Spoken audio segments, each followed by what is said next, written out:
Bueno, muy buenas tardes. Vamos a dar continuidad a la última ronda de sesiones con el último módulo de este excelente curso, con el tema de alternativas endoscópicas en escenarios clínicos de día a día.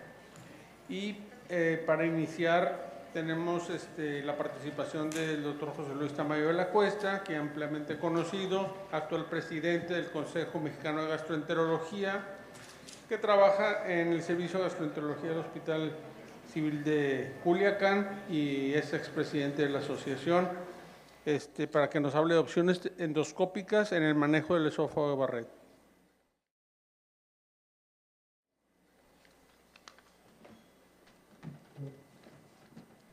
Muy buenas tardes, muchas gracias, doctor Luis Gursa.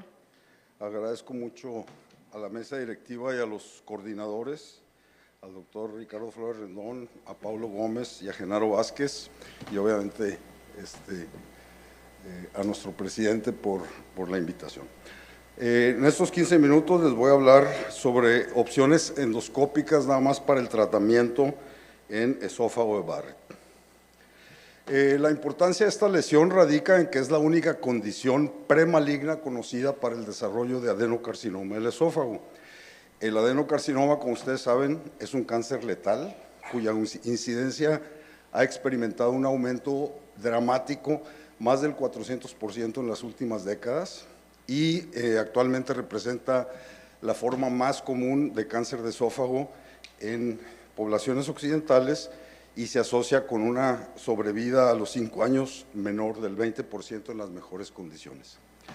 De tal manera que la interrogante es si es plausible que nosotros podamos prevenir la progresión de displasia, o sea, de Barrett con displasia y adenocarcinoma, y tenemos estos sitios donde podemos actuar o hacer una disrupción de esta secuencia conocida de Barrett, displasia y adenocarcinoma. Por medio de la ablación podemos actuar directamente sobre la metaplasia, la displasia y el mismo cáncer, y con la quimiopremersión en la progresión de metaplasia a displasia y de displasia a cáncer. En la actualidad tenemos estas alternativas terapéuticas para el esófago de Barrett. Sin embargo, yo les voy a hablar únicamente de lo que son las terapias de ablación endoscópica con o sin resección endoscópica. ¿Cuál es el razonamiento para estas terapias endoluminales o endoscópicas de ablación? Bueno, si tenemos la hipótesis sobre la patogénesis, que esto se produce como una respuesta epitelial al daño en un ambiente anormal bañado por ácido y por bilis, pues para lograr la regresión hay que dañar nuevamente este epitelio, pero en un ambiente libre de ácido. Esto es muy importante. Y estas han sido las modalidades de tratamiento de erradicación endoscópica para la metaplasia y la displasia, los fotoquímicos, que son la terapia fotodinámica que se utilizó hace mucho tiempo, y actualmente pues les hablaré de estos métodos térmicos y métodos mecánicos. La terapia endoscópica de erradicación ha revolucionado el tratamiento de la displasia relacionada al esófago de Barrett y al adenocarcinoma en etapa temprana. Es un tratamiento eficaz y mínimamente invasivo que se ha demostrado que reduce la morbimortalidad y la mortalidad relacionadas con un procedimiento quirúrgico como la esofagectomía.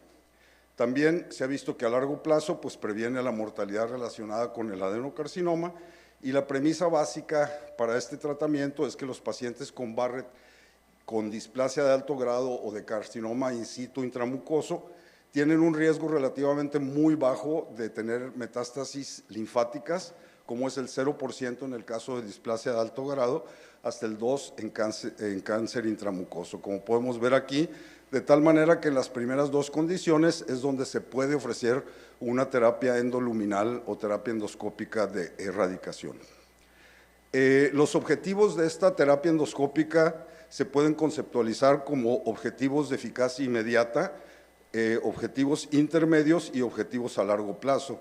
Y de eficacia inmediata pues es la erradicación completa de la metaplasia intestinal, intermedio es la reducción de futuras recurrencias neoplásicas y el tratamiento de estas en caso de que se presenten, y a largo plazo es la reducción de la mortalidad relacionada con el adenocarcinoma del esófago.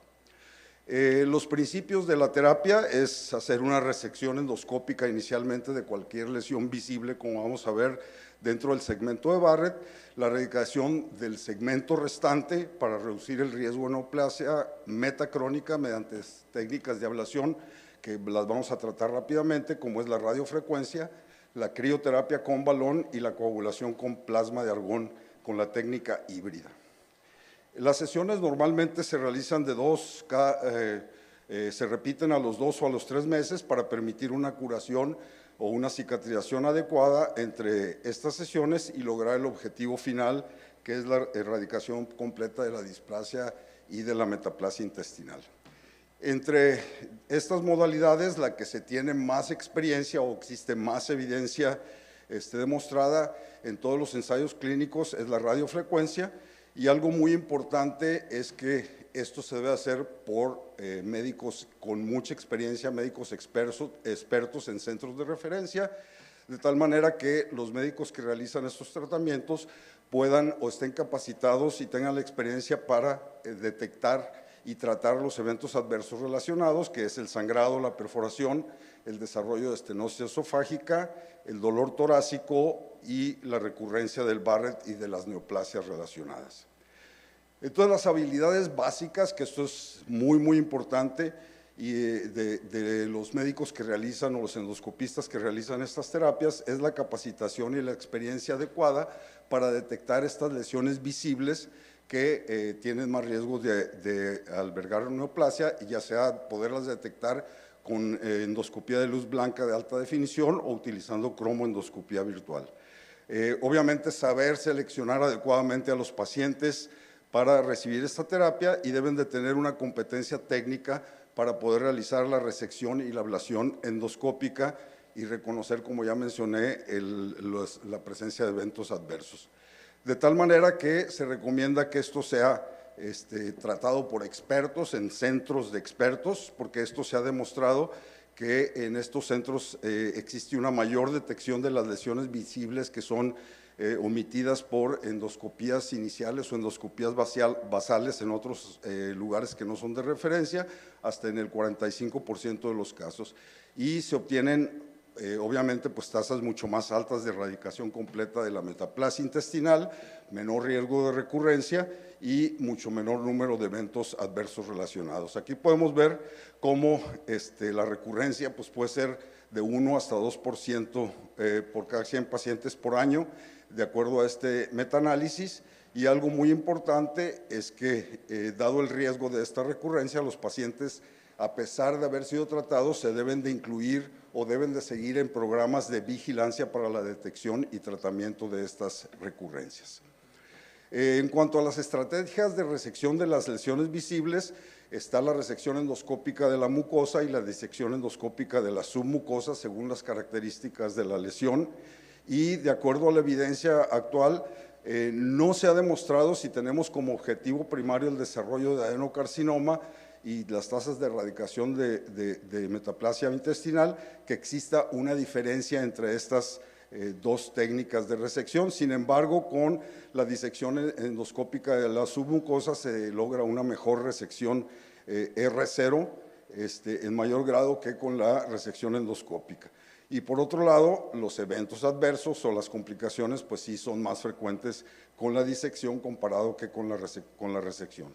Estas son las dos técnicas, la resección endoscópica de la mucosa y la disección endoscópica de la submucosa, que se utilizan para otras lesiones, principalmente en el colon. La gran mayoría de las lesiones visibles pueden ser tratadas, las que se encuentran en la práctica clínica, con una resección endoscópica de la mucosa. Sin embargo, las que deben de tratarse con una disección endoscópica de la submucosa son las lesiones grandes y voluminosas, que técnicamente son difíciles de resecar debido a las limitaciones del tamaño de la tapa o del cap donde se succiona la lesión. Y por otro lado, también las lesiones que tienen sospecha de invasión T1, sobre todo T1B, como las lesiones deprimidas o lesiones de la clasificación de París de 0 a 2C o 2A más C. En cuanto a las estrategias de resección de estas lesiones visibles, el ultrasonido endoscópico es inexacto para distinguir los cánceres en etapa T1A de T1B y en menor medida para distinguir los cánceres T2, por lo cual los pacientes con sospecha de cáncer T1 deben someterse a resección endoscópica de la mucosa para hacer una estadificación más precisa del tumor.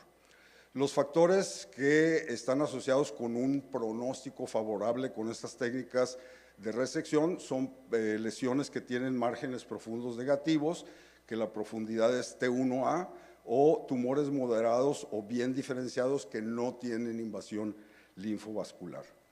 Aquí vemos un trabajo que se presentó este año en la Semana de Enfermedades Digestivas en Washington, donde se hace una comparación, es un metaanálisis, una comparación entre resección endoscópica de la mucosa y la disección de la submucosa, y vemos cómo con la disección submucosa pues hay una mejor resección en bloque, también R0, y lo que sí es que presenta, como ya mencioné, más eventos adversos asociados.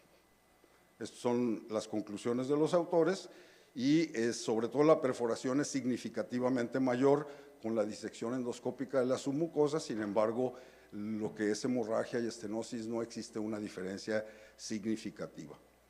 La técnica de ablación con radiofrecuencia, como les comenté, es la que se tiene más experiencia a nivel internacional, fue la primera que se empezó a utilizar de estas nuevas terapias y el primer trabajo que se publicó ya hace años en New England por el doctor Shahin se publicó en el 2009, que todos conocemos, que de hecho este trabajo fue suspendido por el Comité de Ética debido a esa diferencia tan importante, es el AIM Dysplasia Trial, que fue hecho en pacientes con esófago de Barrett displásico, ¿verdad? Y vemos la diferencia significativa tanto en la erradicación completa de la metaplasia en todos los pacientes, así como cuando fueron divididos en displasia de bajo grado o pacientes con displasia de alto grado, comparado con un procedimiento ficticio o un procedimiento sham o simulado. Y aquí podemos ver ya un metaanálisis específicamente en pacientes con displasia de bajo grado, que esto ha sido hasta cierto punto una de controversia si se deben de tratar o no se deben de tratar, y vemos en este metaanálisis cómo la ablación con radiofrecuencia en pacientes con Barrett y displasia de alto grado se logra significativamente una mayor erradicación completa de la metaplasia intestinal, de tal manera que ahora los expertos están tratando a estos pacientes.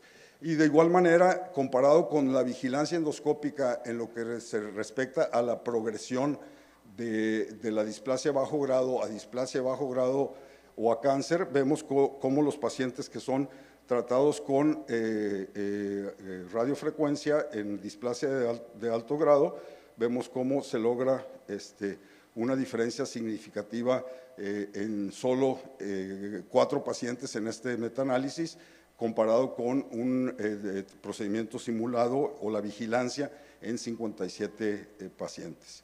Y esta es la curva de Kaplan y Mayer en cuanto a supervivencia libre de recurrencia de metaplasia intestinal entre los pacientes, 1.634 pacientes que lograron erradicación completa posterior a radiofrecuencia, de tal manera que ahora en la actualidad es la terapia más aceptada y con que se tiene más experiencia.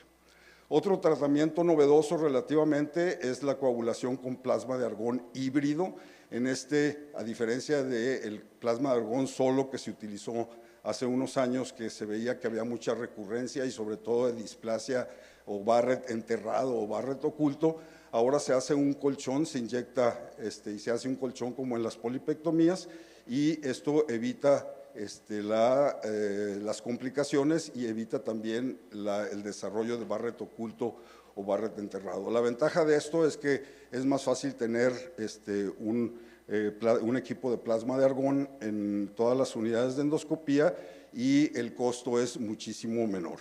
Este es un metaanálisis acerca de este tratamiento de plasma de argón híbrido y vean en cuanto a erradicación completa de la metaplasia intestinal, cómo se logra en un porcentaje de pacientes igual o prácticamente igual que con la radiofrecuencia, en este caso en el 91%, y en cuanto a complicaciones, la tasa de complicaciones pues es muy semejante, sobre todo estenosis 2%.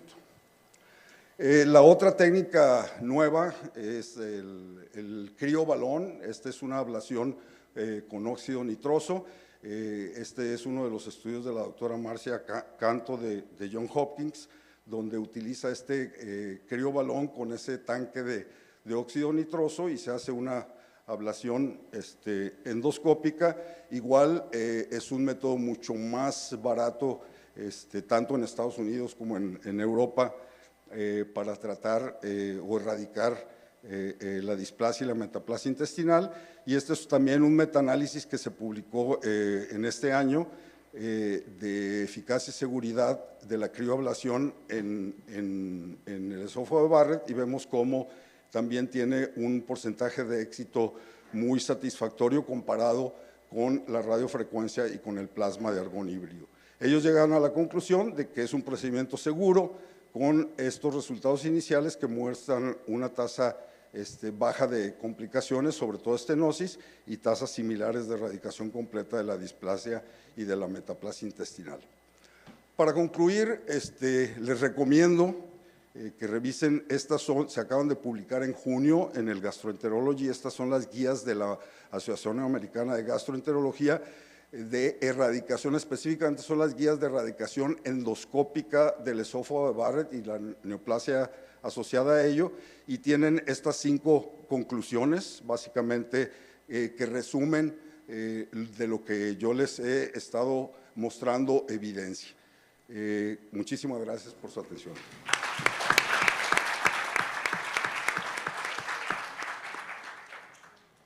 Muchísimas gracias, doctor Tamayo. Y ahora queremos invitar al doctor Alejandro González Arredondo. Él es gastroenterólogo del Hospital Iztacali Mexicali y nos va a presentar las opciones de alimentación para el paciente oncológico.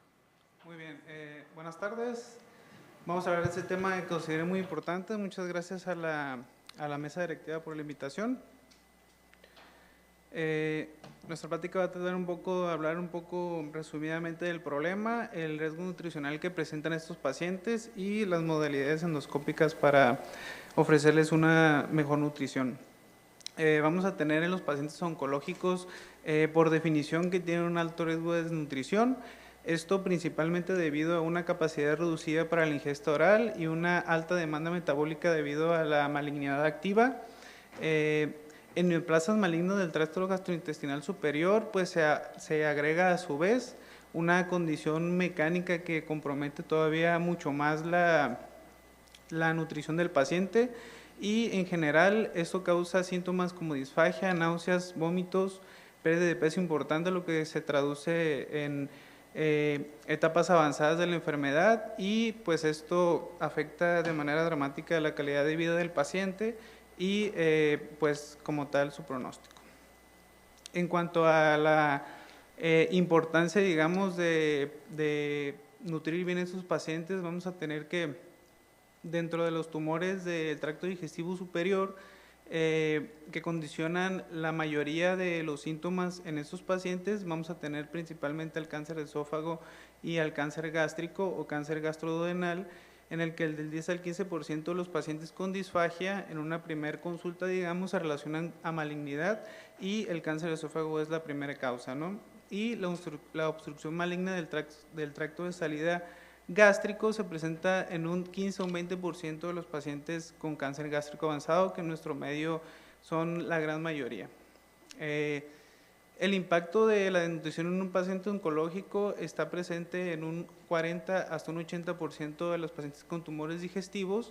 Esto condiciona un mal pronóstico en términos de mortalidad, tolerancia a la quimioterapia o algún tratamiento oncológico, y pues brinda un mayor riesgo de infección y peores resultados quirúrgicos. Factores asociados a una supervivencia menor al 20% a 3 meses se han estudiado y son básicamente un IMC menor de 18, una pérdida de peso mayor de 5% en 6 meses y el diagnóstico de sarcopenia. Vamos a tener además que las sociedades en general europeas recomiendan una evaluación y una detección temprana del riesgo nutricional en los pacientes con alguna neoplasia, en especial pacientes con neoplasias gastrointestinales, y recomiendan realizar una prevención con asesoramiento y suplementos orales y valorar en pacientes de manera prioritaria una intervención para una nutrición enteral en cuanto se presente la incapacidad de alimentación por más de 7 días, ingesta inferior al 60% de los requerimientos por más de 10 días y una puntuación en la escala de riesgo nutricional NRS 2002 mayor de 3 puntos. En cuanto ya entrando un poco a los temas de soporte nutricional, vamos a enfocarnos un poco a los temas de soporte o a las técnicas endoscópicas, que básicamente van a ser sondas de alimentación, prótesis o stents luminales y gastroenteroanastomosis. En cuanto a las sondas de alimentación nasoenterales, generalmente son las que se usan de primera línea debido a que pues, son fáciles de colocar y muy disponibles. Sin embargo, en ciertos tipos de neoplasias, como por ejemplo esofágicas o tumores de cabeza y cuello, o neoplasias que condicionan obstrucción del tracto de salida gastroduodenal, son difíciles de colocar debido pues, a que van a tener un componente de obstructivo, y en eso generalmente se debe apoyar con un avance radiológico o endoscópico. No se recomiendan más de 3 a 4 semanas debido a que presentan ciertas complicaciones, principalmente respiratorias, como aumento de riesgo de laringoespasmo, neumonía y sinusitis en pacientes hospitalizados sobre todo, y pues también otros efectos mecánicos como esofagitis mecánica. Esto puede condicionar fístulas, estenosis o perforación inclusive. En cuanto a la gastrostomía endoscópica percutánea, generalmente es un método muy disponible y eficaz. Técnicamente no es difícil de hacer, se requiere de 2 operadores.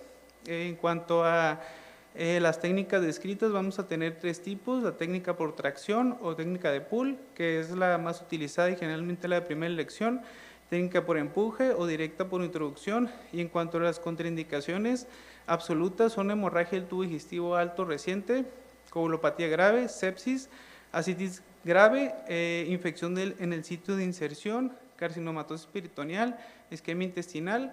En cuanto a contraindicaciones relativas, vamos a tener interposición de órganos como hígado y colon, y varices gástricas y ausencia de transiluminación.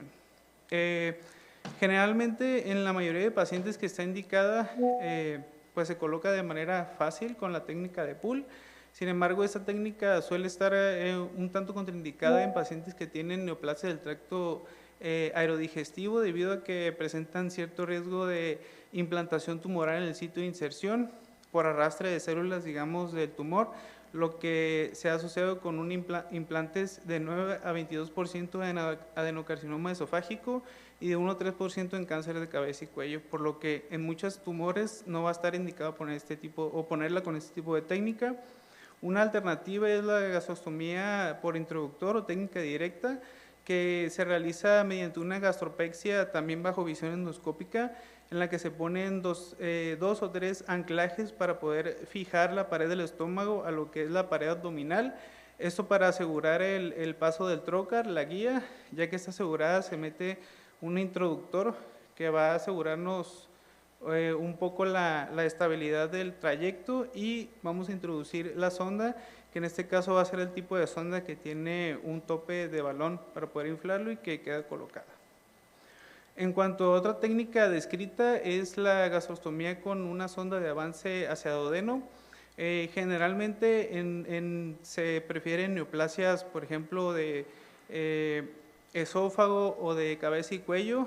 La sonda generalmente se debe de tratar de avanzar hasta más allá del ligamento de Treitz.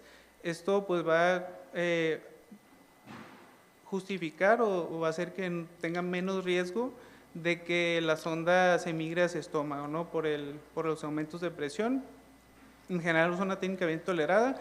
Hay sondas de distintos tipos para descompresión del estómago, e inclusive se puede colocar mediante también una sonda de gastrostomía previa. Una alternativa un poco más estable y eficaz es la ionostomía endoscópica percutánea. Se hace básicamente igual que una técnica de gastrostomía con técnica de tracción o de pull. Técnicamente es un poco más compleja debido a que pues el hecho de buscar un asa de ayuno que sea viable o que haya adecuada transiluminación es un poquito más complicado y más tardado, pero se han reportado tasas de éxito técnico desde el 68 hasta el 83%, siendo más alto cuando se usa una enteroscopia de doble balón, por ejemplo. Y los efectos adversos más comunes son la fístula y ayuno colocutánea, que se presenta hasta en un 5%, y una obstrucción intestinal del botón interno y un vólvulo intestinal. Otra técnica emergente que se ha estado estudiando es la colocación de la gastrostomía mediante ultrasonido endoscópico.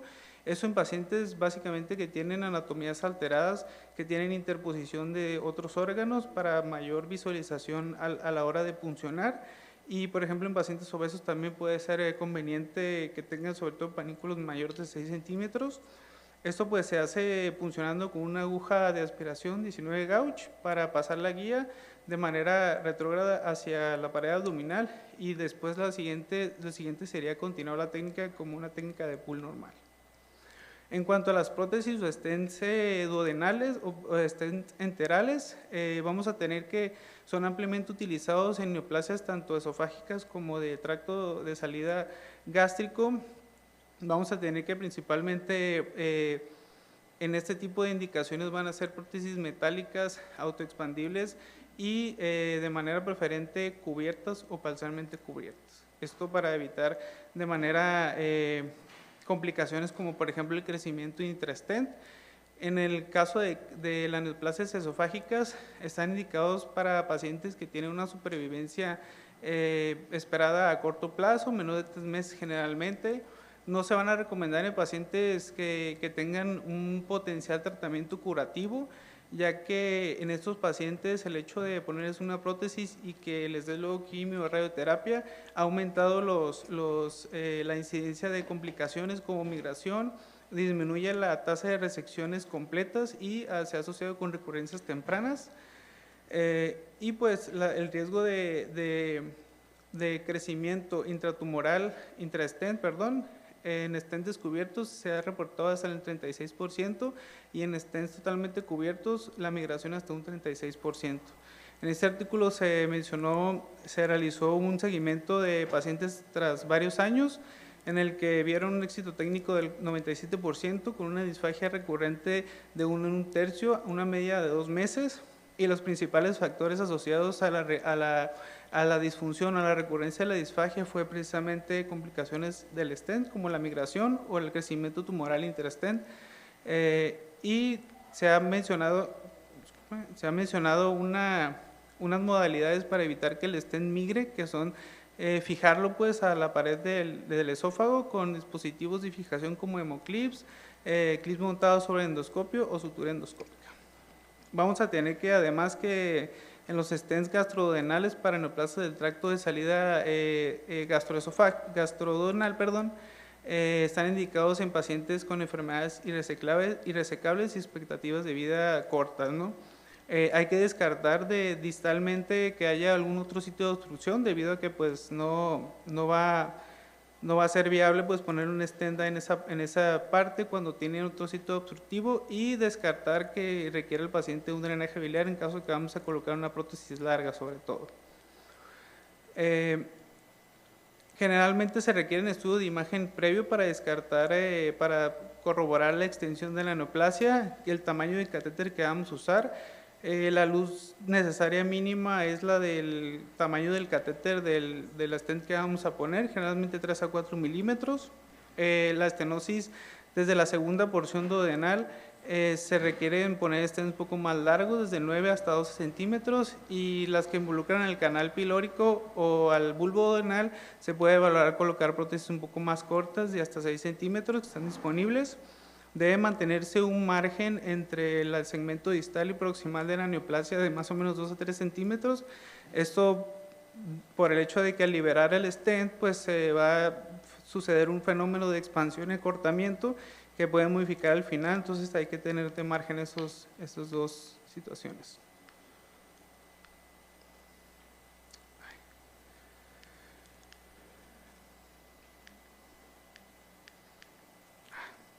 Perdón. Bueno, otro procedimiento que ha tenido más auge en estos últimos años es la gastroenterostomía guiada por ultrasonido endoscópico. Esa es una alternativa que se ha estado estudiando en pacientes que no son candidatos a cirugía, ya tanto por comorbilidades o por tener tumores muy avanzados, y se utiliza básicamente para pacientes que tienen alteraciones en el tracto de salida gastrodenal. Se ha utilizado también en patologías no malignas. Las tasas de éxito se han reportado muy similares entre la cirugía, tanto abierta como laparoscópica, en estos pacientes para realizar la gastroyenostomía. Sin embargo, con los costos mucho menores y haciendo énfasis en que los pacientes presentan muchas menores complicaciones, ¿no?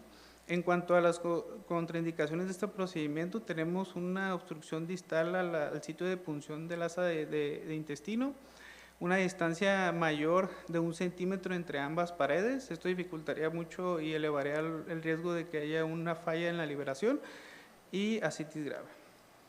Este es un caso en el que nos tocó participar, en el que se presenta una paciente con un tumor de estómago que condiciona la alimentación, una obstrucción, un adenocarcinoma, una litis plástica.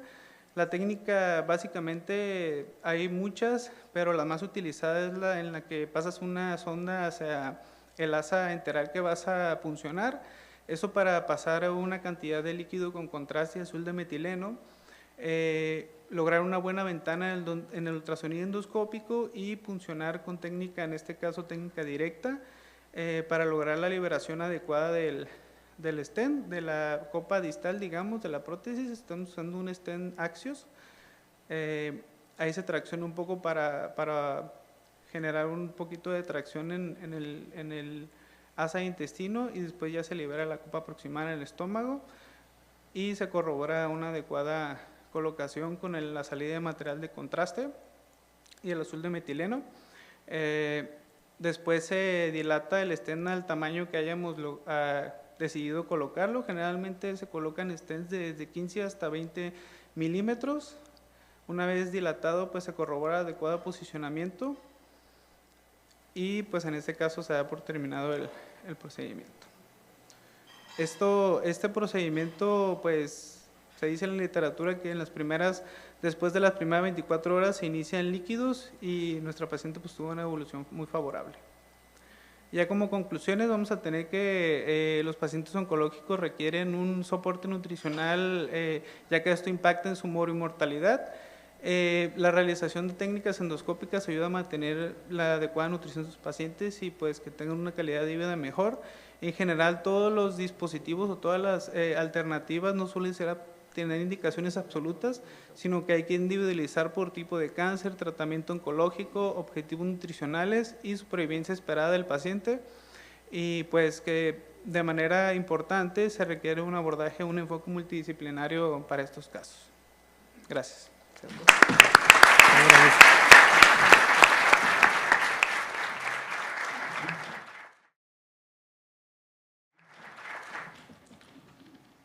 Gracias, doctor, por la participación. A continuación, les presento al doctor Ángel Ricardo Flores Rendón, de la vecina Mexicali.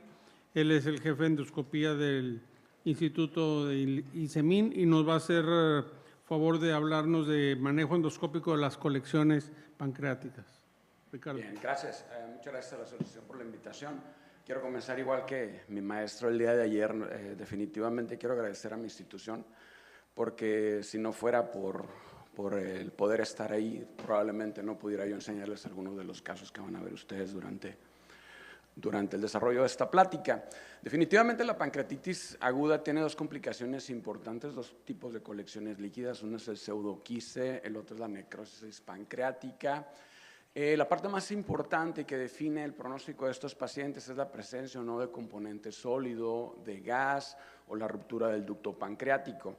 De tal manera que la clasificación de Atlanta divide en dos grupos importantes, ¿no? Los pacientes con pseudoquistes y los pacientes con necrosis pancreática, en este caso llamémosle amurallada o encerrada, ¿no? Para poder abordar este tipo de pacientes es muy importante la imagen. La tomografía puede subestimar el tipo de lesión, de tal manera que la resonancia magnética es el estudio ideal. Nos permite determinar si la colección que vamos a drenar tiene componente sólido, su relación con el ducto pancreático, su relación con el ducto biliar y la probabilidad de neoplasia. Sin embargo, también el ultrasonido endoscópico es muy importante, ¿no? Nos permite definir si dentro de esa colección existe mucho material necrótico, si existe alguna dilatación aneurismática o si hay algo que me pudiera sugerir que esa colección es producto de un tumor. De tal manera que la importancia de definir si es una o es la otra está en función del pronóstico del paciente. Definitivamente los pacientes con necrosis amurallada tienen peor pronóstico, están más tiempo en el hospital y son pacientes que con mayor frecuencia tienen efectos colaterales. El grupo de Orlando divide las colecciones pancreáticas en dos grupos importantes. Quiero hacer énfasis primordialmente en las colecciones necróticas, ¿no? Que pueden ser que pueden ser multiloculares, colecciones que tienen ductos pancreáticos desconectados o colecciones muy complejas que tienden a irse inclusive hasta las correderas del colon. De tal manera que las opciones de tratamiento que tenemos para este grupo de pacientes son 3. Vamos a olvidarnos de las primeras 2, pero la cirugía y la intervención radiológica probablemente se están apartando cada vez más. Y sea la endoscopía el galán de la película, ¿no? Pero el verdadero galán de la película en el abordaje a las necrosis pancreáticas es esta prótesis de aposición luminal. Quien la inventó es un disruptor terrible de la endoscopía, que es el doctor Kenneth B. Mueller, y él hizo un cambio total en el abordaje de esto. De tal manera que esta prótesis por sí sola es la variable independiente más importante para el pronóstico del paciente con necrosis pancreática. El uso de estas prótesis incrementan el éxito en el tratamiento, reducen el número de complicaciones y sobre todo le dan una mayor calidad de vida al paciente. Sin embargo, no todas las colecciones pancreáticas se tienen que drenar, ¿no? Las indicaciones es si mi paciente tiene síntomas asociados o si yo tengo infección comprobada o sospecha de infección. Bajo esa condición, el paciente tiene que ser sometido a un drenaje. Pero vamos a poner face to face las opciones que tenemos, ¿no? Hablemos primero, por ejemplo, del pseudoquiste. Si comparamos el drenaje endoscópico y el drenaje quirúrgico, el éxito técnico es muy semejante. Sin embargo, el estudio endoscópico reduce la estancia intrahospitalaria, reduce los costos y mejora la calidad de vida del paciente. En comparación con la cirugía, definitivamente no existe esa diferencia en el éxito técnico, pero sí en el bienestar del paciente. De tal manera que el algoritmo del abordaje de las colecciones líquidas del páncreas actualmente es el enfoque menos invasivo, sinónimo de endoscopía. Y posterior a eso, si la endoscopía no funciona como queremos, podemos ayudarnos un poco a nuestros amigos, los radiólogos intervencionistas, pero debemos de tratar de evitar estos pacientes, sobre todo en los primeros días. Hablaremos primordialmente de las intervenciones en la necrosis amurallada, ¿no? O sea, necrosis pancreática que se encuentra infectada o que se encuentra complicada. Las opciones que tenemos nuevamente, cirugía, radiología, pero primordialmente la endoscopía. Y en endoscopía, por ejemplo, si ponemos cara a cara con la cirugía, el éxito técnico es muy semejante. Sin embargo, definitivamente la endoscopía tiene una menor tasa de complicaciones en relación a fístulas pancreáticas, menor estancia intrahospitalaria y mejor calidad de vida. Esto se mantiene inclusive en los metaanálisis más grandes que hay de los tratamientos endoscópicos para la necrosis amurallada. El drenaje percutáneo tiene un éxito técnico muy bajo, el 50% de las lesiones tienden a responder. Estas son primordialmente aquellas que tienen contenido líquido. Sin embargo, la tasa de éxito es muy amplia y la morbilidad es muy alta. Son pacientes que pueden hacer fístulas por donde se colocó el catéter. Cara a cara con endoscopía, en más de 1000 pacientes, el éxito clínico es mejor para la endoscopía, la estancia intrahospitalaria, la morbilidad y la mortalidad son menores cuando los abordamos por endoscopía, de tal manera que las directrices en el manejo de las colecciones líquidas del páncreas son favorables primordialmente para los procedimientos endoscópicos. Sin embargo, antes de entrar de lleno a la parte interesante de esta plática, que es cómo vamos a realizar el manejo de estas lesiones, necesitamos cumplir con un checklist, ¿no? Definir que esa colección líquida realmente sea una colección por algo agudo y no se trate de una neoplasia, dar antibióticos, tener avisado a nuestro cirujano, ver que no existe alguna otra complicación asociada.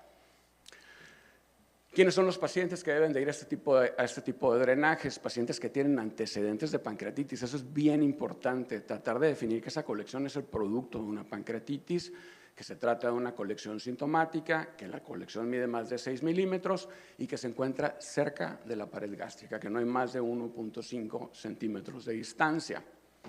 Hay dos maneras de drenar este tipo de lesiones: prótesis metálicas, prótesis de deposición luminal, que sí es cierto, son más caras, pero son más efectivas que las prótesis plásticas. De tal manera que, por ejemplo, en el drenaje de los pseudoquistes, el estándar de manejo es colocar una prótesis de aposición luminal. Esta prótesis tiene dos falanges que permite que se detenga, una dentro del estómago, la otra dentro de la colección. Eso permite que drene y, por ejemplo, en algunos casos, el colocar un stent de plástico por adentro de esta prótesis de aposición luminal puede llegar a reducir las complicaciones posteriores. Esto fue con respecto a los pseudoquistes, pero ¿qué pasa con la necrosis pancreática? La necrosis pancreática es un poco más compleja, es un poco más difícil. La primera fase es el drenaje, o sea, colocar un stent adentro de la necrosis. La segunda parte, si es necesario, es hacer una necrosectomía. Y obviamente el seguimiento es muy importante. Lo que ustedes ven ahí son los sitios potenciales de acceso hacia una necrosis pancreática. Les platico nuevamente, el galán de la película, las prótesis de aposición luminal, 20 milímetros es el nombre del juego, eso es lo ideal para poder hacer un buen procedimiento. Básicamente lo que hacemos es delimitar el área de la necrosis, buscar el sitio más adecuado para introducir esa prótesis de aposición luminal, liberarla en su interior, y el primer paso es ese, esperar. El único problema es cuando ese tipo de lesión tiene un componente sólido importante, o sea, cuando hay mucho tejido necrótico, muy probablemente nos vamos a tener que volver a ver las caras. Si se trata de colección líquida, hasta el 40% puede drenar en el primer acceso. Algo muy importante, y para eso les pongo este video: las necrosis pancreáticas son fabricadas de manera distinta. Ninguna se parece. No vemos arterias rojas, no vemos venas azules, no vemos vías biliares verdes. Y todas son diferentes y todas son complejas. Esa es la tomografía computada de un paciente al que le pusimos un Axios, y eso es para que se den más o menos una idea de cómo queda colocada la prótesis de aposición luminal. Sin embargo, después de yo colocarle el stent, la pregunta es: ¿cuándo tengo que entrar y extraer el material? Si el paciente no mejora después de la primera intervención, tengo 72 horas para hacerlo. ¿Cuáles son las herramientas que puedo utilizar para empezar a extraer material necrótico? Pues podemos utilizar asas, podemos utilizar red, que en lo particular a mí no me gusta mucho la red porque se queda el material pegado en la red. Algunos morceladores parecidos a los morceladores ginecológicos también son buenas opciones. De hecho, este morcelador es algo que cambió un poco las reglas del juego. El único problema es que no está disponible en México y que aunque está disponible en Estados Unidos es carísimo. Nuevamente les platico, las necrosis están elaboradas de manera distinta. Poder extraer material necrótico es complicado, es como chicle, hay que negociar con él, hay que irlo extrayendo. Cuando colocamos el stent, a veces vemos solamente necrosis y hay que ir sacando fragmento por fragmento. Hay que tener compromiso, hay que tener paciencia para poder hacer este procedimiento.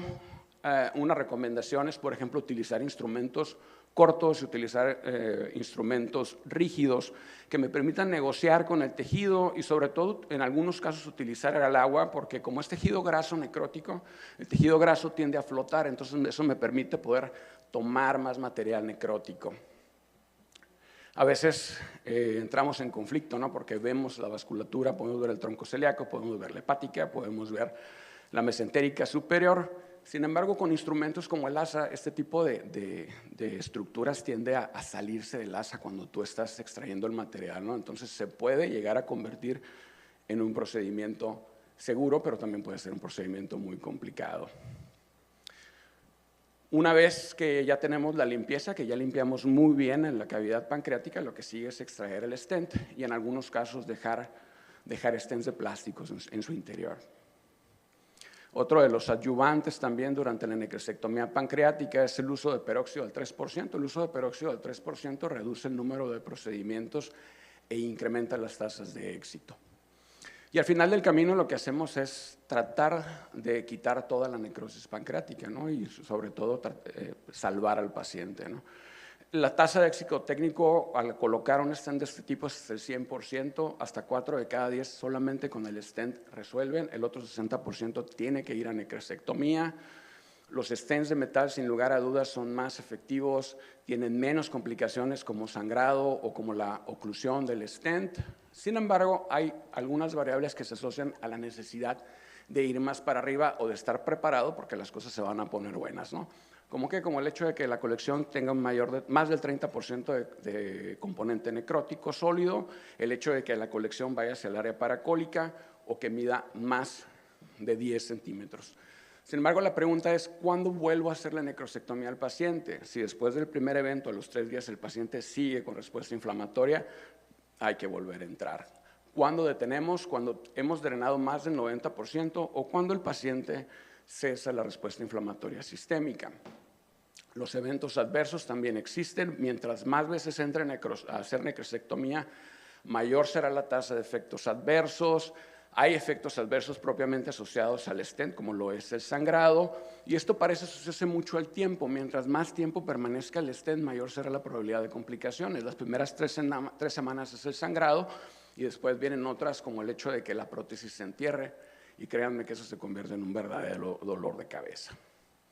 Predecir el éxito de la necrosectomía pancreática está basado en la gravedad del paciente, en la cantidad de necrosis que tengamos que drenar y la presencia de una colección compleja o que se recorra hacia el área paracólica. La pregunta es si 2 son mejor que 1, no sé si vale la pena solamente poner un stent de metal o colocar un stent de plástico. Esos son trabajos que no están aleatorizados, que no están controlados, pero que demuestran que colocar un stent adentro del stent de metal reduce complicaciones tales como el sangrado.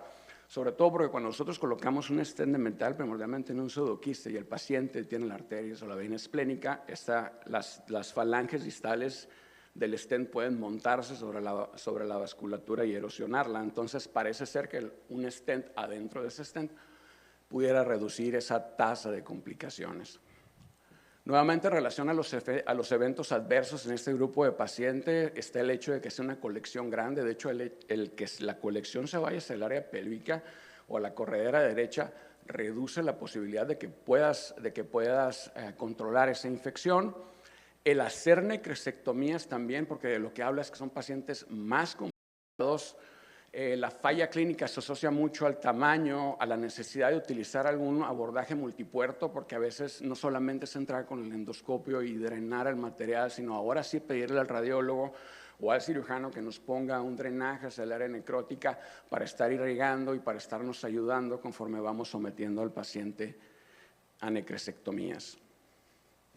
Hay algunas otras prótesis de posición luminal con formas distintas, como la prótesis Spaxus, la cual se asocia a menos efectos colaterales. Si se dan cuenta de la manera como están distribuidas las falanges del Spaxus en comparación con el Axios, pues son más, o es más atraumática, ¿no? Entonces la probabilidad de sangrado al parecer es mucho menor con estas nuevas prótesis.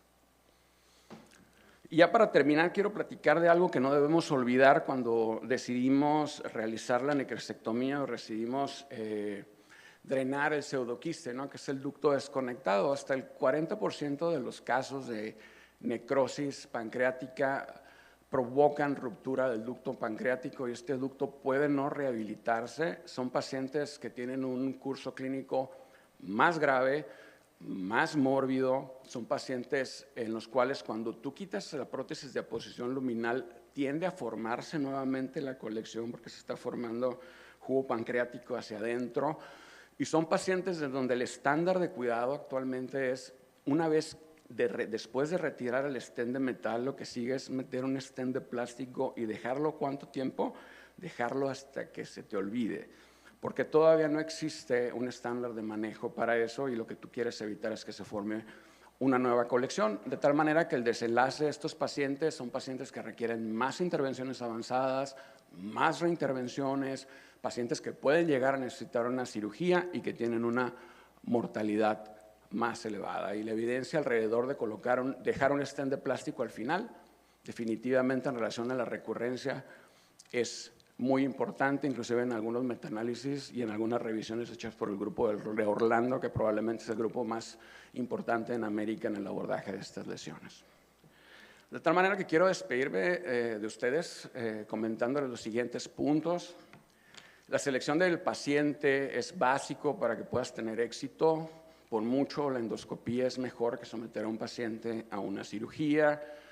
El tiempo en este grupo de pacientes y no desesperarse es la clave del éxito. Aquellos pacientes que después del primer intento de drenaje no responde, es importante llevar a una debridación.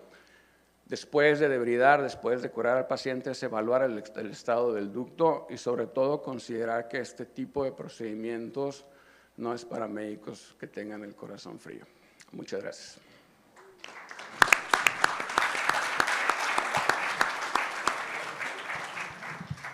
Muchísimas gracias, doctor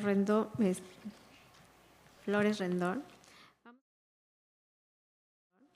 Vamos a darle la bienvenida ahora al doctor Diego Armando Barraza Ortiz. Él es gastroenterólogo egresado del Hospital Juárez de México y de endoscopía gastrointestinal del Instituto Nacional de Cancerología, con la ponencia de cáncer de colon en México que hemos hecho y dejado de hacer. ¿Qué tal? Muchas gracias por la presentación. Agradezco a la Asociación Mexicana de Gastroenterología y al comité organizador su amable invitación para participar en este importante evento. Es importante, bueno, esta es la agenda que vamos a revisar el día de hoy. Es importante mencionar que el cáncer de colon representa un importante problema de salud pública a nivel mundial y por supuesto que México no es la excepción. Cuando vemos los cánceres más frecuentes en México, en hombres, por ejemplo, representa la segunda causa de cáncer, en mujeres representa la cuarta causa de cáncer y cuando evaluamos ambos sexos representa la cuarta causa de cáncer. Cuando evaluamos la mortalidad relacionada a cáncer y evaluamos en ambos sexos representa la primera causa de mortalidad relacionado a esta entidad, por lo cual pues estamos ante un problema que pues no es menor.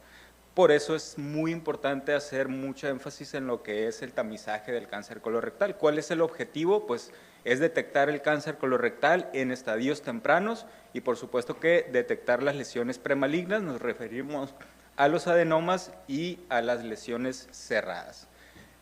Entonces nos debemos de preguntar, ¿qué paciente voy a someter a tamizaje? O sea, estamos hablando de riesgo promedio, estamos hablando de riesgo intermedio, estamos hablando de riesgo alto y también pues conocer en qué contexto me encuentro.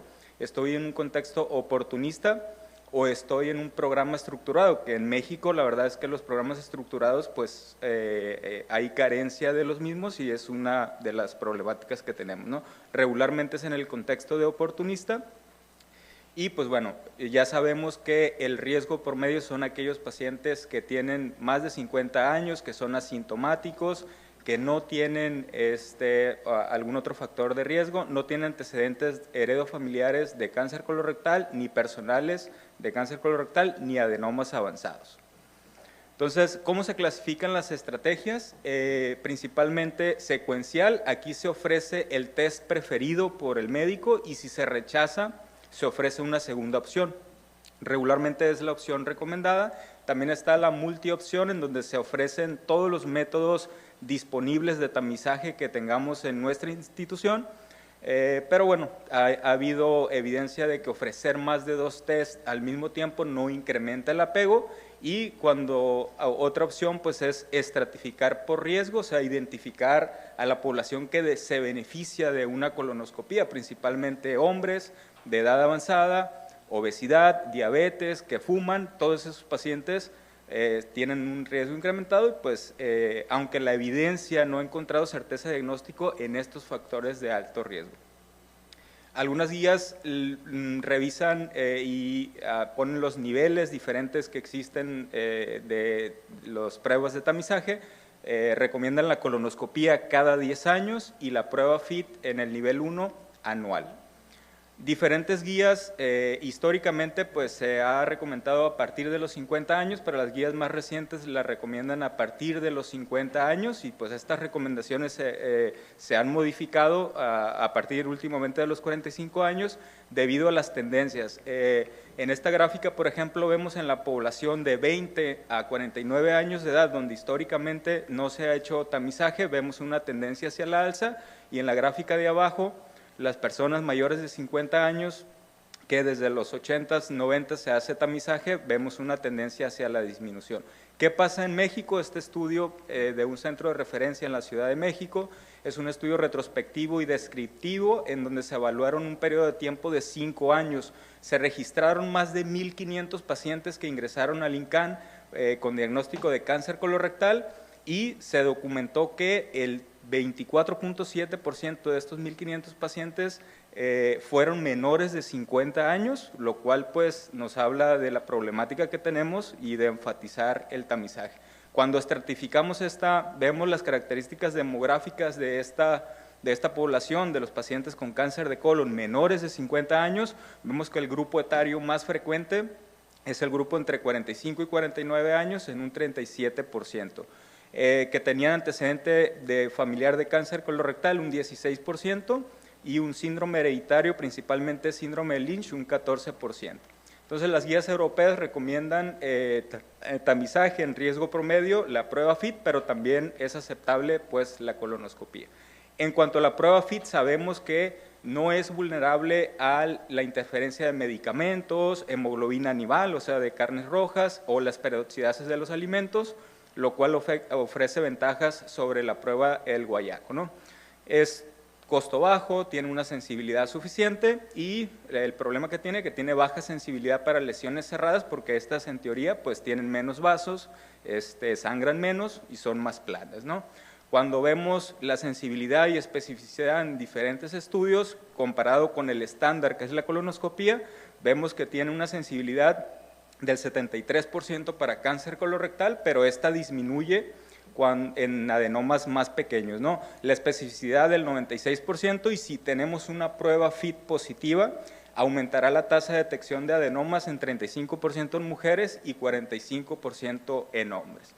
¿Qué evidencia tenemos en México? Bueno, este estudio de un centro de referencia en la Ciudad de México, donde se aplicaron más de 800 participantes, salió la prueba FIT positiva en el 15.2%, tuvieron un resultado normal, de los cuales en el 80% se les completó la colonoscopía con los siguientes hallazgos de adenocarcinoma en el 8%, adenoma avanzado en el 20% y adenoma de bajo riesgo en el 26%. Este estudio concluye que pues, la detección de cáncer colorectal con la prueba FIT es factible en los centros donde hay recursos disponibles. Este otro estudio con la prueba FIT multicéntrico nacional en población abierta mayor de 50 años, también se utilizó la prueba FIT cuantitativa, más de 750 pacientes, el 6.8 salió positiva con una tasa de detección de lesiones premalignas del 15.9 por cada 1,000 sujetos evaluados y 1.3 pacientes con cáncer colorectal por cada 1,000 pacientes evaluados.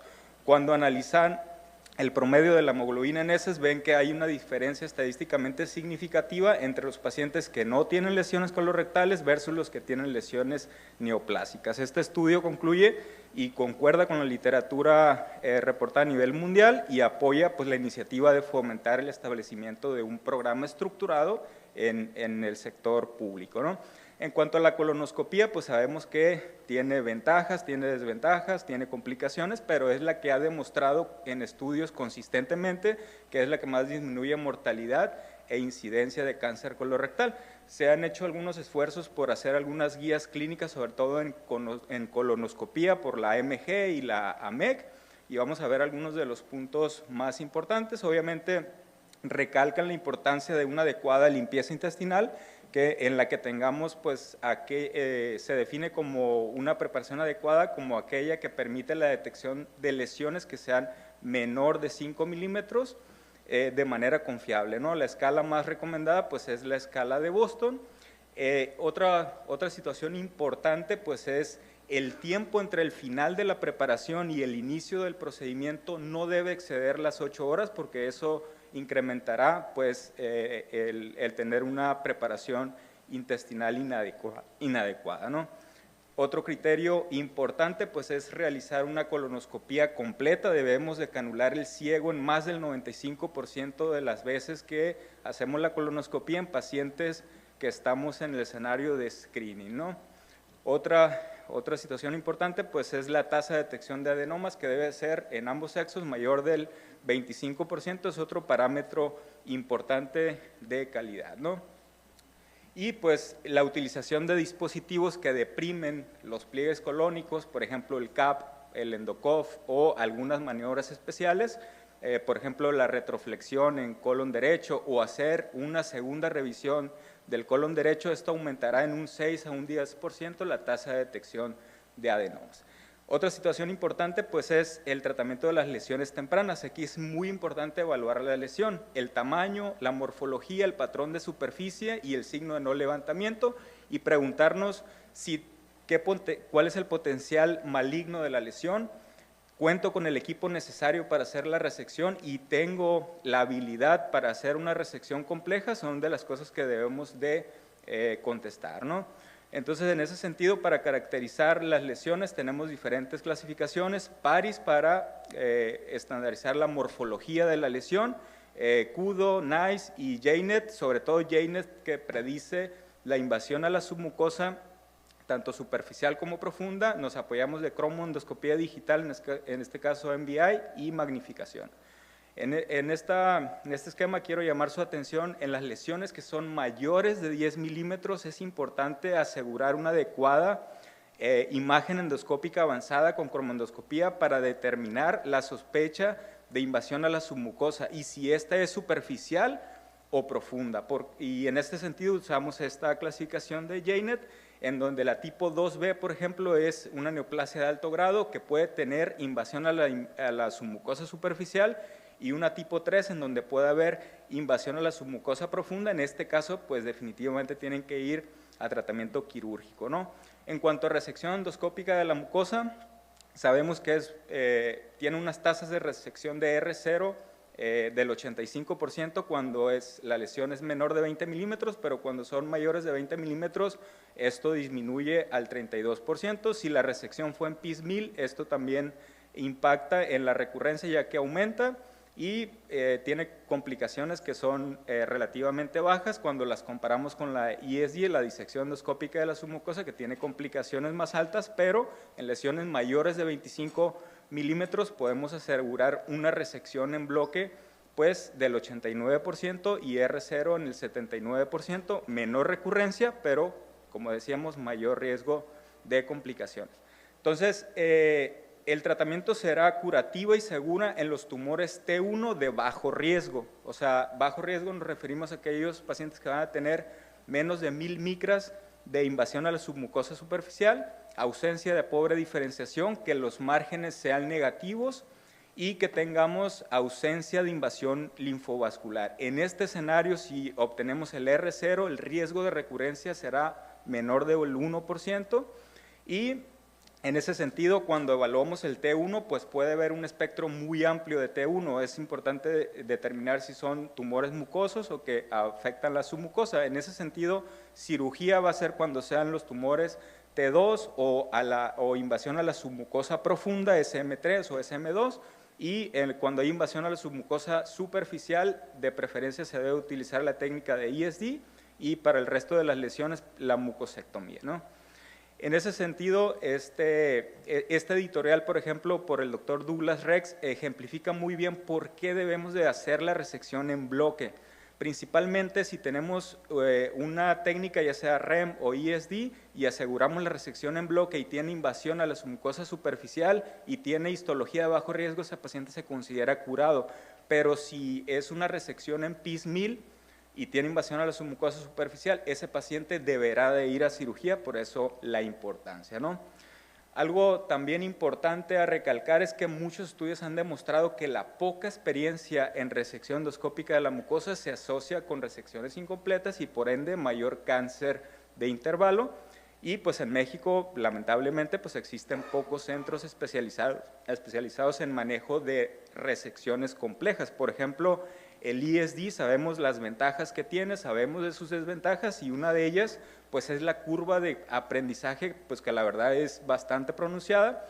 Se necesitan cursos teóricos, modelos animales, observar 20 casos, ayudar en 5 casos expertos y en 10 casos en humanos con supervisión estricta, esto según las guías europeas. Otra medida importante para la resección de lesiones pues es el FTRD, o sea, la resección de espesor total. En ese sentido pues es un abordaje mínimamente invasivo en donde principalmente de elección en aquellos pacientes que pueden tener una lesión que tenga el signo de no levantamiento. En ubicaciones desafiantes también tiene un éxito técnico que es alto del 89%, se obtiene el R0 en más del 80% de las veces, con complicaciones que son bajas, ¿no? En cuanto al tratamiento paliativo del cáncer colorectal, pues el uso de stents metálicos autoexpandibles puede ser un puente a la cirugía, o un tratamiento paliativo en aquellos pacientes que sean pobres candidatos a una cirugía. Tendrá una tasa de reobstrucción del 12 al 16%, el éxito técnico y el éxito clínico es alto, más del 90% de las ocasiones se obtendrá, aunque también tiene tasas de complicaciones que son altas, más del 25% de las veces puede haber alguna complicación menor, pero perforación, por ejemplo, que es una complicación mayor, se puede pasar hasta en el 5% de las veces, ¿no? Ya para concluir, sabemos que el cáncer de colon pues es un problema de salud pública en México, es muy fundamental contar con y conocer muy bien las pruebas de tamizaje de cáncer colorectal, también cuando hagamos la colonoscopía conocer los criterios de calidad para hacerla adecuadamente. El tratamiento endoscópico sabemos que se va a considerar curativo en T1 con histología de bajo riesgo, y pues importante contar con más centros especializados en el manejo de estas resecciones complejas, sin olvidar el tratamiento paliativo o como puente a una cirugía, los stents metálicos colónicos. Muchas gracias.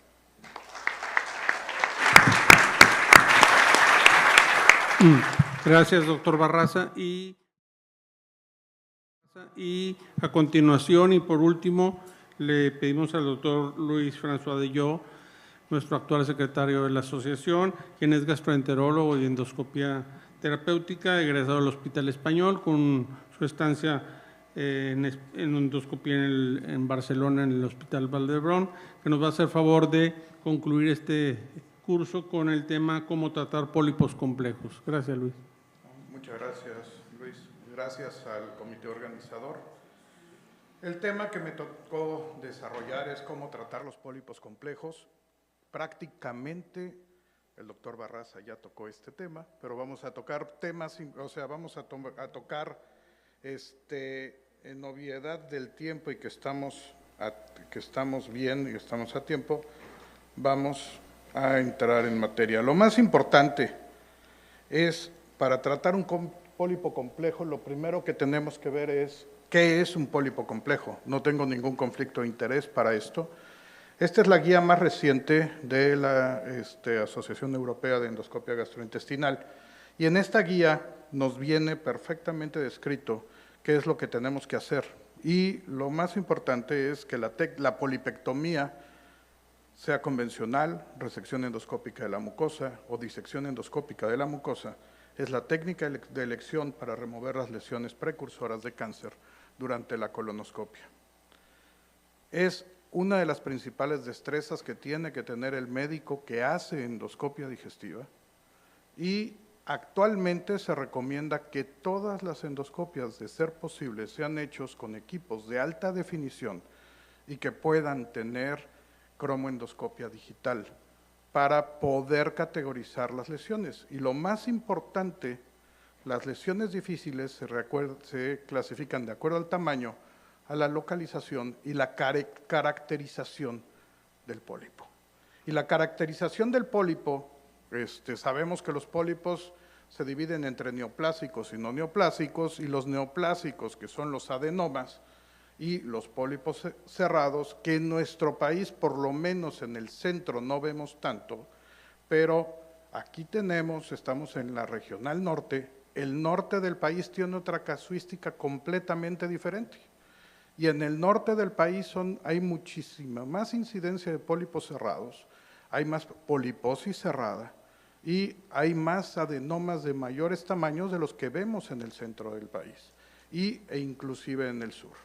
Entonces, el día de ayer ya nos dijeron cómo tenemos que hacer una resección endoscópica de la mucosa, que si caliente, si fría.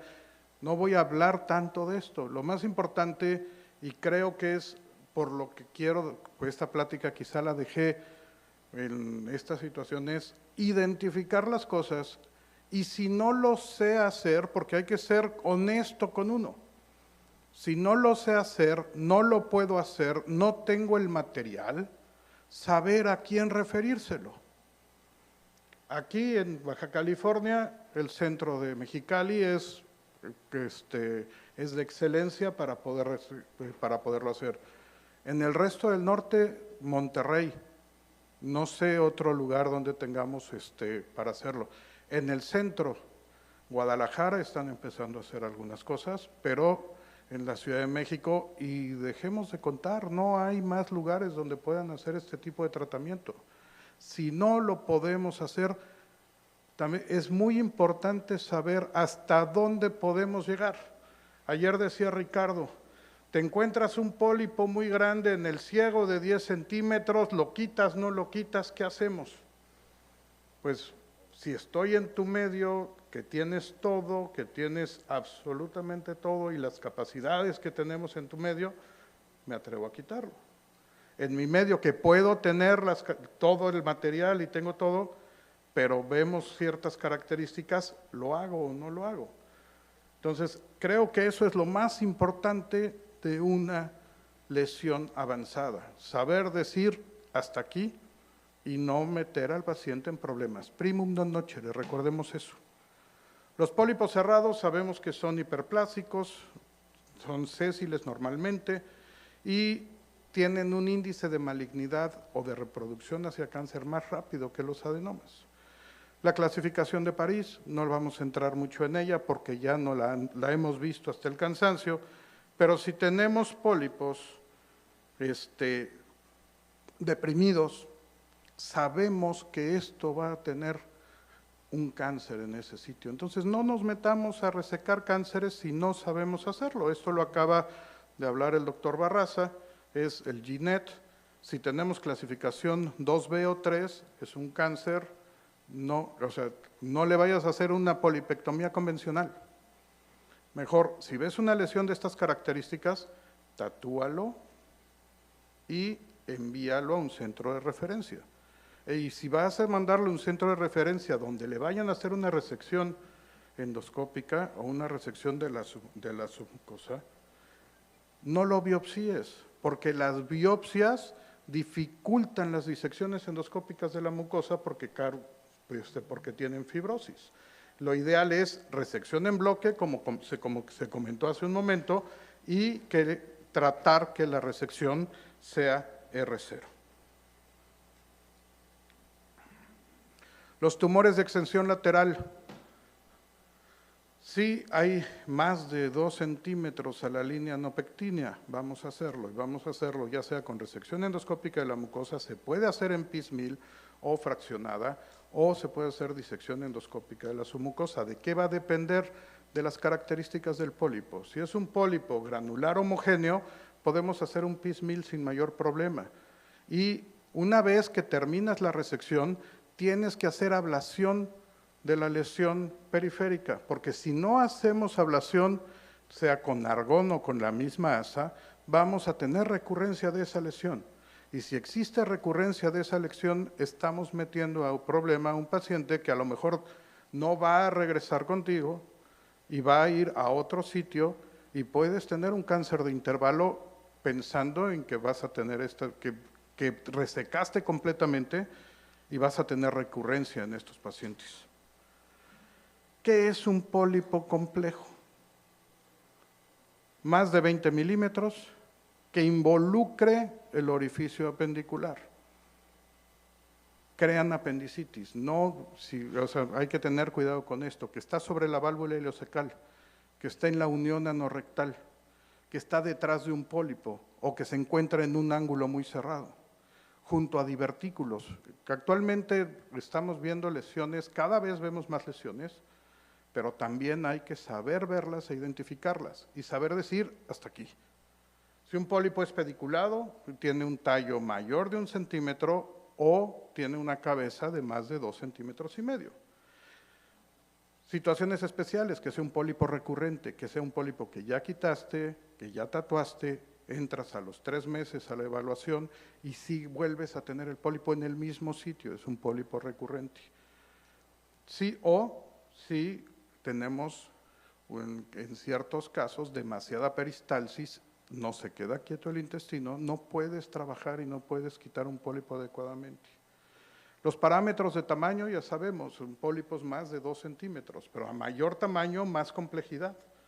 La morfología, pediculados son más sencillos que los pólipos sésiles o los pólipos planos o los pólipos, es mucho más sencillo quitarlo. Colon derecho, tienes más riesgo de perforación que en el colon izquierdo. Entonces, tenemos que tener todas estas características. Este es un esquema de la Asociación Canadiense de Endoscopia y me gustó mucho. Si tengo un cáncer obvio y lo veo, biopsíalo, tatúalo, vámonos.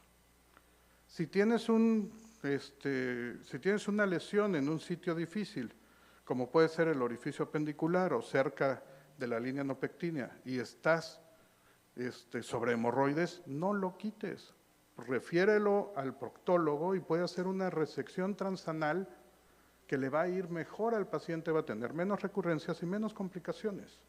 Si tu pólipo tiene de 1 a 2 centímetros, es plano, es de crecimiento lateral, se eleva adecuadamente, retíralo. O sea, si es de 1 a 2 centímetros lo puedes quitar en un solo corte, pero si es de más de 2 centímetros, evalúa y hace el PIS-1000 adecuadamente.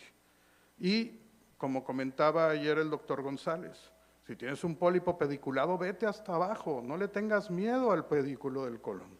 Y si tienes un pólipo pediculado, grande, ancho, trátalo para que no tengas complicaciones, inyéctalo, ponle un clip, ponle un loop, y eso te va a dar una polipectomía segura. Esquemas de polipectomías, frías, calientes, esto ya se ha mencionado, y yo quiero presentar esquemas, o sea, polipectomías sencillas como la que tienen a su mano izquierda. Se toma con asa, se tracciona, se corta, no tenemos mayor problema. El caso que pongo a la derecha es un pólipo de mayor tamaño que tiene no me deja señalar, pero bueno, tiene un pedículo un poquito más grande, se inyecta el pedículo, se toma con el asa y se puede o no colocar un clip en la base, dependiendo de cómo veas las cosas. Endoloops, no los hay en todos lados y cada vez nos costaba más trabajo encontrarlos, pero ya hay nuevamente en el mercado. Entonces, vamos a poner endoloop, un pólipo de aproximadamente 2,5 centímetros con un pedículo de más de 1 centímetro, ponemos un loop, cortamos por encima del loop, tenemos seguridad que no va a haber sangrado, que no va a haber perforación. El pólipo de la derecha es un pólipo más grande, plano, que da esta escara. En esa escara que tenemos en el C, podemos colocar 2 clips y vamos a tener ningún problema. Lo importante es identificar tus lesiones, conocer tu tasa de detección de adenomas, conocer cómo están las cosas y no hacer lo que no debas de hacer. Pólipos sencillos, resecciones de la mucosa con inyección, como los que tenemos a mano derecha, mano izquierda, un pólipo pseudopediculado que tuvo sangrado después de la polipectomía, un endoloop, se resolvió el problema. Resección endoscópica con ligadura o sin ligadura, a la izquierda con ligadura, a la derecha con capuchón. Tumores de crecimiento lateral, PIS-1000, y una vez que terminas hay que limpiar el remanente de la base para poder disminuir el riesgo de recurrencia. Ya en cuestión de tiempo, hablando un poquito, perdón,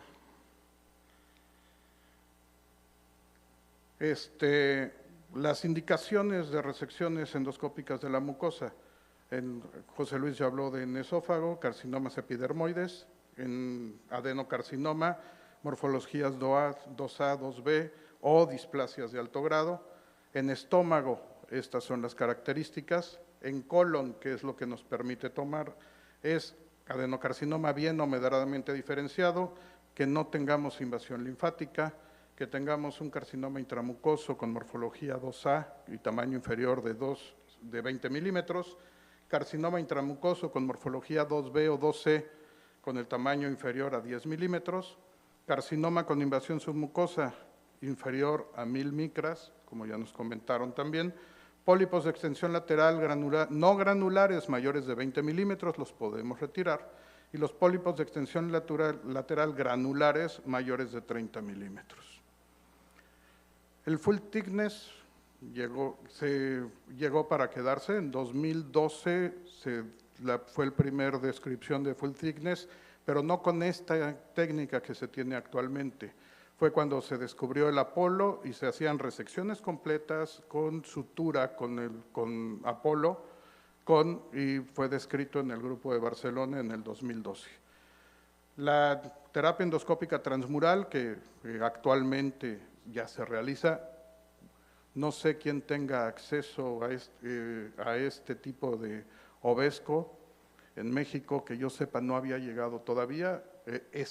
Tenemos cada vez más, pero nos permite tomar la lección, soltar el Ovesco. El Ovesco es un clip como una garra de oso, cierra completamente, toma totalmente el pólipo y se puede cortar arriba de esto haciendo una resección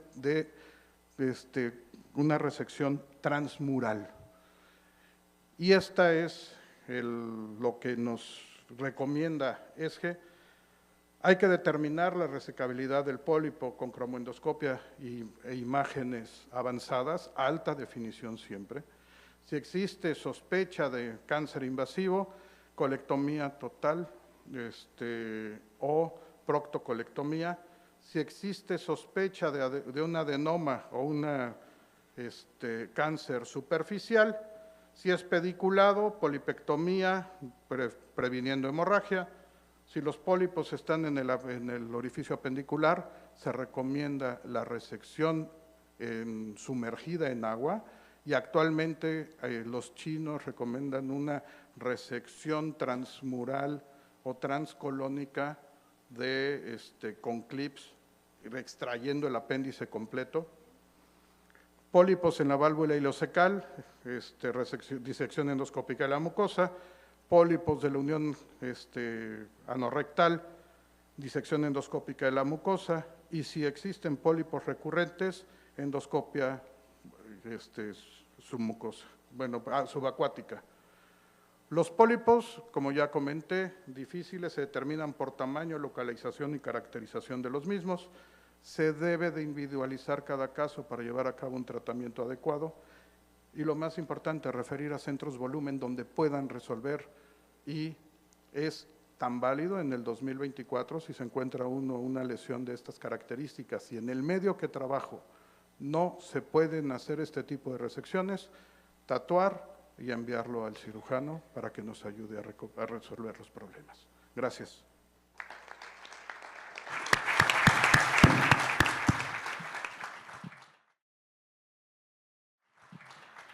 Gracias, Luis. Les pido a los ponentes pasen para breves 10 minutos de preguntas. Si la audiencia tiene alguna pregunta, con todo gusto, aprovechar estos minutos antes de la clausura.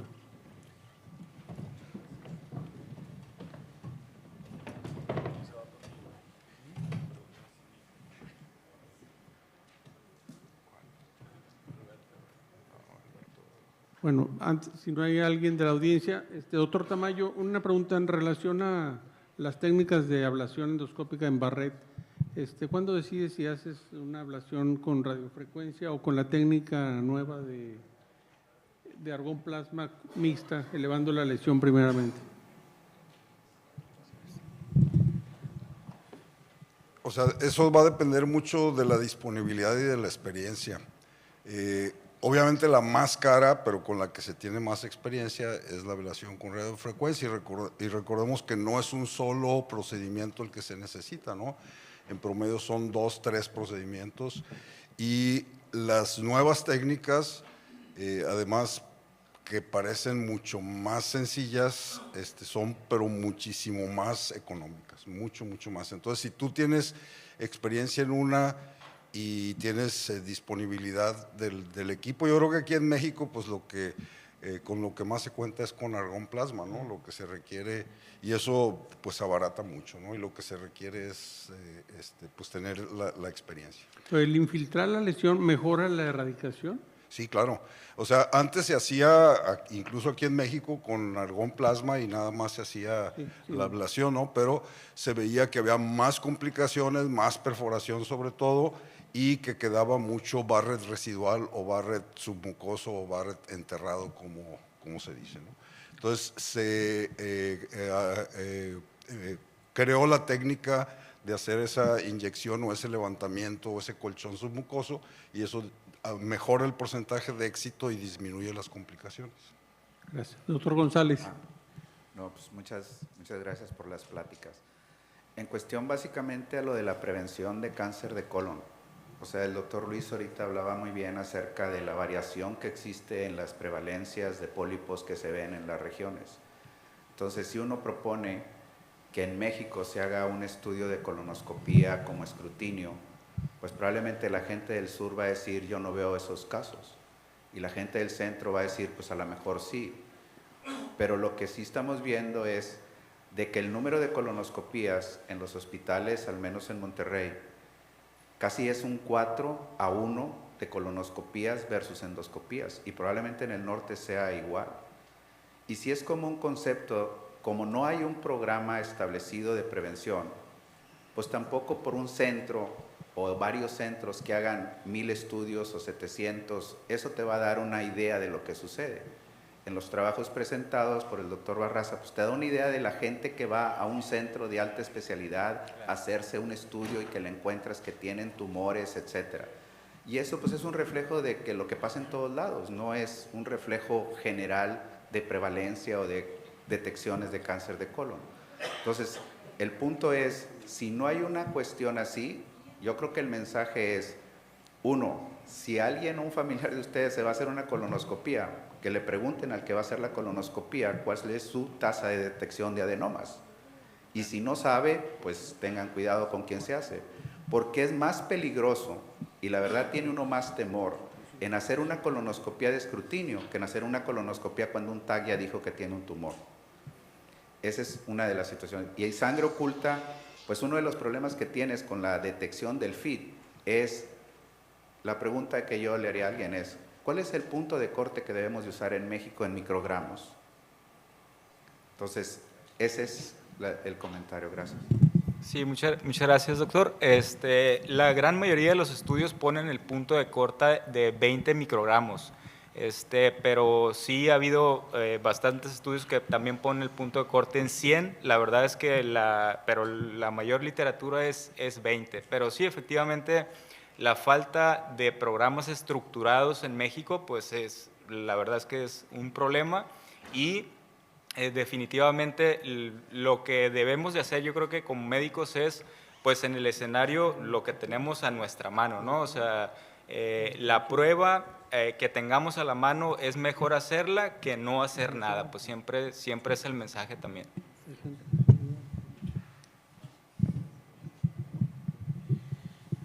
Bien, yo quiero agregar algo, un poco más de pesadilla el escenario que planteó el doctor Alberto González. O sea, probablemente para quienes hacemos muchas colonoscopías de tamizaje, la peor pesadilla es una prueba inmunológica positiva con una colonoscopía en la que no detectaste un pólipo. Entonces, por ejemplo, el expertise, o sea, el número de procedimientos que hagas y el entrenamiento que tengas es muy importante. Los americanos dicen que probablemente requieres 500 colonoscopías, los europeos dicen que necesitas 2,000 colonoscopías, los asiáticos dicen que necesitas 5,000 colonoscopías. Pero hay muchísimos factores que intervienen en que una colonoscopía sea de calidad y es muy difícil que todos puedan cumplir con eso. Es por eso que, por ejemplo, el Nordic Trial no demostró que realmente hubiera una fuerza, ¿no? Pero no es porque no haya una fuerza, sino porque es muy heterogéneo lo que se está haciendo, ¿no? Adelante. Bueno, felicitar a todos los ponentes por sus pláticas y yo creo que complementando un poco estos comentarios, efectivamente depende mucho de la disponibilidad del recurso. México no es un país donde se les pueda hacer la colonoscopía a todos, pero también depende del riesgo. El doctor Barraza creo que ya enfatizó muy bien esos conceptos. Riesgo promedio que va a ser la mayor parte de la población puede ser FIT o colonoscopía, pero esto no aplica en riesgo intermedio o aumentado. Esos pacientes no les puedes ofrecer escrutinio con FIT, esos van directo a colonoscopía. Lo mismo el FIT para seguimiento, pospolipectomía, o sea, realmente apenas empieza a haber un ensayo que parece arrojar cierta luz al respecto, pero estos pacientes realmente se benefician de la colonoscopía. Y contestando un poquito el punto de corte, efectivamente estos 100 nanogramos por mililitro, que algunos kits del FIT lo tienen, pero la mayoría se mueven a microgramos por gramos de heces, que son 20. Y parece, por estudios recientes del INCAN, que incluso están encontrando una sensibilidad, un nivel de corte un poco más bajo, que equivale a 70 nanogramos o a 14 microgramos por gramo de heces. Entonces, es importante considerar todos esos factores y probablemente, como decía el doctor González, más bien tendríamos que hacer programas regionales de acuerdo al riesgo de los pacientes y de acuerdo a la disponibilidad de recursos.